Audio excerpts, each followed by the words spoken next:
Assalamu alaikum. Welcome to the lectures by Iman Fatma. Today we are discussing about the rhythmical excitation of a heart या फिर rhythmicity of the heart, chapter 9 of the Guyton. Video को देखने से पहले channel को subscribe कर दें and hit the bell icon ताकि लेटेस्ट न्यूज़ आप तक पहुंचती रहे. चलिए वीडियो को स्टार्ट करते हैं. सबसे पहले आता है इंट्रोडक्टरी पैराग्राफ जिसमें उन्होंने बताया है the heart is endowed with a special system generating the electrical impulses to causes the rhythmical contraction of the heart muscles and the conducting these impulses rapidly through the heart. Okay, first of all जिसको मैं अब highlight कर रही हूँ, ये दो main points हैं जिसमें उन्होंने बेसिकली जिक्र किया है कि जो हार्ट है ना, हार्ट की जो रिदमिकल एक्साइटेड हार्ट जो है वो एक इलेक्ट्रिकल इम्पल्सेस भी जनरेट करता है और उसको कंडक्ट करने के लिए उसके पास कंडक्टिंग फाइबर्स भी मौजूद होते हैं.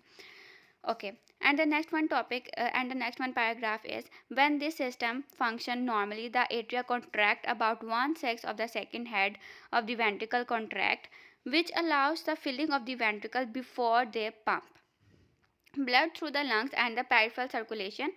Although the special importance of the system is that it allows all the portion of the ventricles to contract almost simultaneously, which is essential for the effective pressure generating in the ventricle chamber. Okay, सबसे पहले इस paragraph में वो ये बता रहे हैं जैसे ही हार्ट के अंदर मतलब जैसे कि एट्रिया के अंदर जो है वो ब्लड आया है तो एट्रिया जो है वो कॉन्ट्रैक्ट करेगा 1/6 टाइम कॉन्ट्रैक्ट करेगा और उसके बाद जो पंप हो जाएगा ब्लड इनटू द वेंट्रिकल्स. और ये जो एट्रिया में ब्लड आया है ना वो सारी पल्मोनरी या फिर पेरिफेरल लंग से पास होकर पेरिफेरल सर्कुलेशन से पास होकर एट्रिया में आया है. ठीक है, इसके बाद क्या होगा, जो वेंट्रिकल है ना उसमें प्रेशर जनरेट होना शुरू हो जाएगा और वो अयोर्टा के थ्रू बाहर निकल जाएगा. And the next one topic is a specialized excitatory and the conductive system of the heart. अब हार्ट जो है, मैं फर्स्ट वीडियो से भी बोला कि कंडक्टिव सिस्टम होते हैं, इसके अंदर वेरियस फाइबर्स होते हैं जिसके थ्रू एट्रिया टू वेंट्रिकल जो है इम्पल्स ट्रांसफ़र होती है. अब इसमें होता क्या है? ओके, इसमें जो है सबसे पहले एक साइनस नोड होता है जो कि एट्रियम में प्रेजेंट होता है. उसके बाद एवी नोड होता है, एवी बंडल होता है और पिकेंजी फाइबर्स होते हैं. मैं इसको हाईलाइट कर रही हूँ. ये है हमारे पास एस ए नोड, उसके बाद ये है ए वी नोड, इसके बाद A V bundles and the Purkinje fibres. ठीक है, these are famous for the excitatory for the conductive system of the heart. इसके थ्रू ही हमारे पास एट्रिया टू वेंट्रिकल जो इम्पल्स है वो ट्रांसफ़र होती है. These are main building block जिसे बोलते हैं. These are main 3 pathways. And the next one is sino atrial node. क्या होता है साइनो एट्रियल नोड? मतलब कि जैसे नाम से जाहिर हो रहा है कि एट्रिया के अंदर एक नोड बनेगा जिसको हम बोलते हैं sino atrial node. Sino atrial node जो है इसको अब हम रीड करते हैं. The sinus node is also called a sino atrial node is small flattened ellipsoidal or specialized cardiac muscle about 3 millimeter wide, 15 millimeter long and 1 millimeter thick. It is located posterior lateral wall of the right atrium. अच्छा, अब इसमें वो ये बता रहा है कि जो साइनस नोड है ना वो बेसिकली स्मॉल होता है, फ्लैटेंड होता है, एलिप्सॉइडल होता है. उसके बाद जो है इसकी विड्थ बताई हुई है. जो विड्थ है ना वो इसकी 3 मिलीमीटर होती है. 3 मिलीमीटर वाइड होता है मतलब कि 3 मिलीमीटर चौड़ा होता है. उसके बाद 15 मिलीमीटर लॉन्ग होता है एंड 1 मिलीमीटर जो है वो थिक होता है. 1 मिलीमीटर. और ये प्रेजेंट कहाँ पर होता है? It is basically located at the superior posterior lateral wall of the right atrium. Okay, जो हमारी राइट एट्रियम होता है ना, राइट चैम्बर जो होता है हमारे पास, वहाँ पर राइट एट्रियम प्रेजेंट है. उसके सुपीरियरली भी मतलब कि ऊपर वाली सतह पर एंड पोस्टीरियरली उसके पीछे वाली सतह पर एंड लेटरली उसकी लेटरल वॉल पे प्रेजेंट होता है ये साइनस नोड. ओके, इसका बहुत मेन फंक्शन है हमारे हार्ट को कंट्रोल करने में, हमारे हार्ट में act as a pacemaker work करने में. वो हम आगे जाके इंशाल्लाह डिस्कस करेंगे. And the next one is mechanism of the sinus nodal rhythmicity. मैं आपको इससे एक डायग्राम दिखाती हूँ, आपको इससे ज़्यादा समझ आएगी. इसकी डायग्राम ये है जो है mechanism of sinus nodal rhythmicity. ठीक है, जो साइनस नोड है ना, मैंने आपको पहले ही बताया जैसे ये एट्रिया में जो साइनस नोड बनता है ना उसकी थोड़ी सी डिफरेंट होती है रिदमिसिटी. उसमें एक्शन पोटेंशियल थोड़ा सा डिफरेंट जनरेट करता है और वेंट्रिकल में थोड़ा सा डिफरेंट जनरेट करता है. ठीक है, इसमें होता क्या है कि जो वेंट्रिकल के एक्शन पोटेंशियल है ना, वो आप देख रहे हैं कि -85 से जो है वो राइज करें, मतलब कि जो सेल मेम्ब्रेन पोटेंशियल है ना, जब वो -85 तक हो जाएगा ना, तब ये राइज करना शुरू होगा, मतलब कि तब डीपोलराइजेशन स्टार्ट होगी, तब एक्शन पोटेंशियल स्टार्ट होगा। एक्शन पोटेंशियल जो है बेसिकली एक स्टिमुलस होता है जो कि वेंट्रिकल्स को मिलता है और वो स्टिमुलेट करते हैं।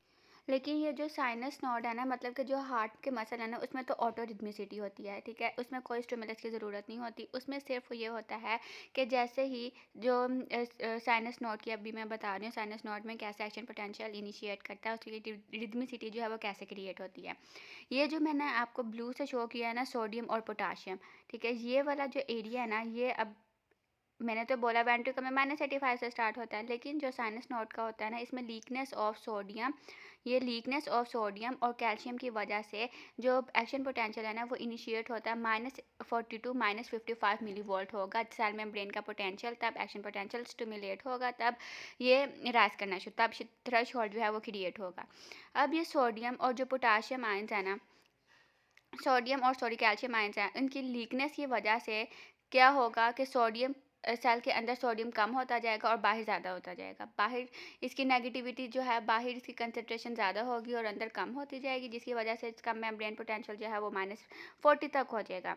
और अच्छा, अब अगर हम कैल्शियम की बात करें ना, जो कैल्शियम, क्योंकि हम ये भी बोल सकते हैं कि -85 पर सोडियम चैनल्स ओपन ही नहीं होते, ठीक है, मेन और सिंपल बात कि -85 पर जो सोडियम चैनल्स है वो ओपन ही नहीं होते, सॉरी, -40 पे जो सोडियम चैनल्स हैं ना, वो ओपन नहीं होते, -85 पर होते हैं, जैसे कि वेंट्रिकल्स में हमने देखा है, ठीक है। और जो कैल्शियम है ना, कैल्शियम लीक होता गया, सेल से लीक होता गया, होता गया, इसके जो सेल मेम्ब्रेन का पोटेंशियल हो गया, वो जब -40 तक होता है ना, तब कैल्शियम चैनल्स ओपन हो जाते हैं, ठीक है। तब क्या होगा, एक थ्रेशोल्ड क्रिएट होगा और दोबारा से जो मैंने डी से डिनोट किया है, ये डीपोलराइजेशन होगी, एंड देन क्या होगा कि ना पोटाशियम आयंस आएंगे, ठीक है। पोटाशियम चैनल जो है वो दोबारा से रीपोलराइजेशन करेंगे, जैसे ही कैल्शियम चैनल्स क्लोज हो जाएंगे, रीपोलराइजेशन होगी और पोटाशियम चैनल्स ओपन हो जाएंगे और रीपोलराइजेशन होगी। सोडियम कैल्शियम चैनल्स ओपन होने की वजह से डीपोलराइजेशन होती है, एक थ्रेशोल्ड क्रिएट होता है, उसके बाद जब ये क्लोज हो जाते हैं और पोटाशियम चैनल्स ओपन होते हैं तो रीपोलराइजेशन होती है। डन, इतनी समझ आ गई। इसके बाद अगर हम वेंट्रिकल्स का जिक्र करें तो वेंट्रिकल में सबसे मेन पर्पस ही हमारा क्या बनता है, प्लेटू बनता है, ठीक है। क्या बनता है, प्लेटू,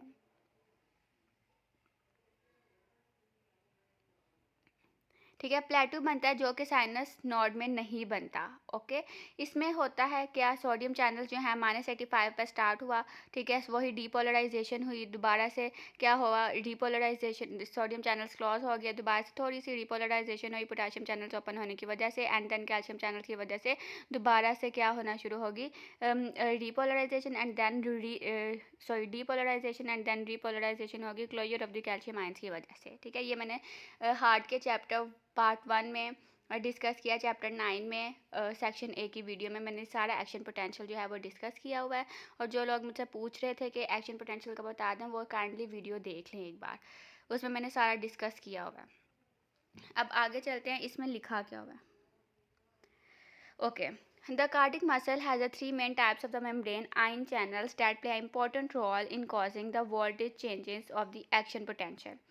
ओके, 3 चैनल्स होते हैं, कौन कौन से होते हैं, फास्ट सोडियम चैनल्स, जैसे कि मैंने आपको बताया है, स्लो सोडियम कैल्शियम चैनल्स और पोटाशियम चैनल्स। ये सारी कहानी वही है जो मैंने बोली है अभी के, सोडियम चैनल्स जो हैं वो ओपन होते, सॉरी, लीकनेस ऑफ सोडियम और पोटाशियम की वजह से जो मेम्ब्रेन पोटेंशियल है वो -40 तक चला जाता है, तब वहाँ पर सोडियम चैनल जो है वो ओपन नहीं होते, और कैल्शियम चैनल जो है -45 पर ओपन हो जाते हैं, जिसकी वजह से एक थ्रेशोल्ड क्रिएट होता है, डीपोलराइजेशन होती है।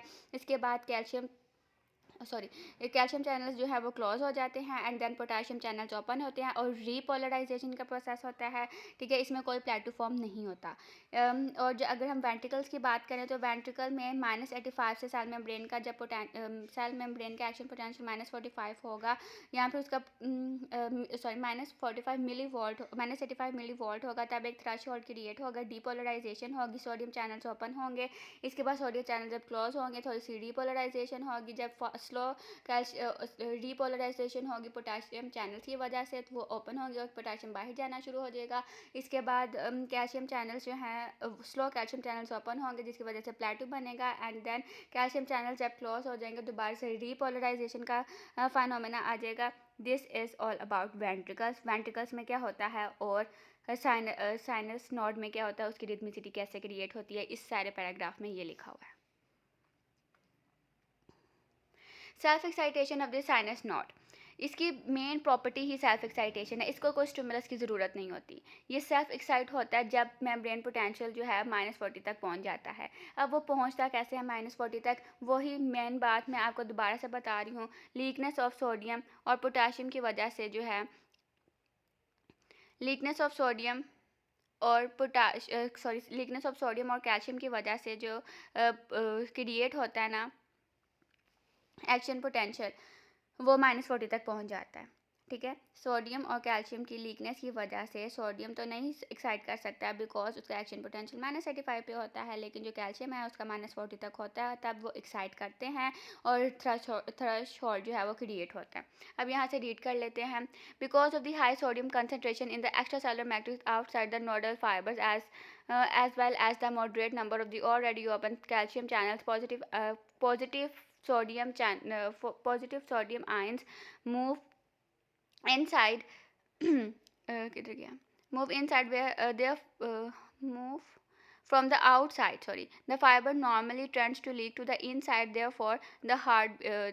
therefore between the heartbeats influx of the positively charged sodium ion cause the slow rise of the अच्छा इसमें सारा कुछ ये लिखा हुआ है। एंड देन ये मेन बात ये है कि -40 तक पहुंचेगा तब एक्शन पोटेंशियल जो है वो इनिशिएट होगा। सेल्फ एक्साइटेशन की प्रॉपर्टी जो है वो तब पूरी होती है। ये सारा कुछ उन्होंने एक इन्फ्लक्स के बारे में बताया है कि सोडियम आयन जो हैं वो बाहर उनकी कंसनट्रेशन जो है वो ज़्यादा हो जाती है और कम हो जाती है। ये सारा कुछ इसमें बताया हुआ है। इसके बाद एक डेफिनेशन आती है हाइपर पोलराइजेशन। हाइपर पोलराइजेशन ये होती है जैसे ही रीपोलराइजेशन हो रही होती है ना, उसी दौरान थोड़ी सी हाइपर पोलराइजेशन भी हो जाती है। इसको अब हम रीड करते हैं। The potassium channels remain open for the few tenth of the second temporarily, continuing the movement of positive charges out of the cell will result excessive negativity inside the fiber, that is known as a hyperpolarization. Or okay, the hyperpolarization state initially carry the resting membrane potential is about -55 to -40 volt terminates as the action potential. अच्छा, okay, इसमें बताया हुआ है कि जैसे जो अगर potassium channels है ना वो थोड़ी देर के लिए मतलब कि 1/10 सेकेंड्स के लिए ज़्यादा देर तक ओपन रहते हैं, जिसकी वजह से सेल के अंदर जो है वो नेगेटिविटी ज़्यादा होना शुरू हो जाती है। सेल में जो पॉजिटिविटी है वो बहुत कम हो जाती है और सेल में नेगेटिविटी इंक्रीज़ होने की वजह से हाइपर पोलराइजेशन हो जाती है। पोटाशियम आयन सेल से बाहर जाना शुरू हो गया है और जो हमारे पास रीपोलराइजेशन का फाइनोमेना आया था वो थोड़ा सा एक्सेसिव हो जाता है। और यहाँ पे उन्होंने बताया है -55 to -60 मिली वॉल्ट पे जो है वो एक्शन पोटेंशियल टर्मिनेट होता है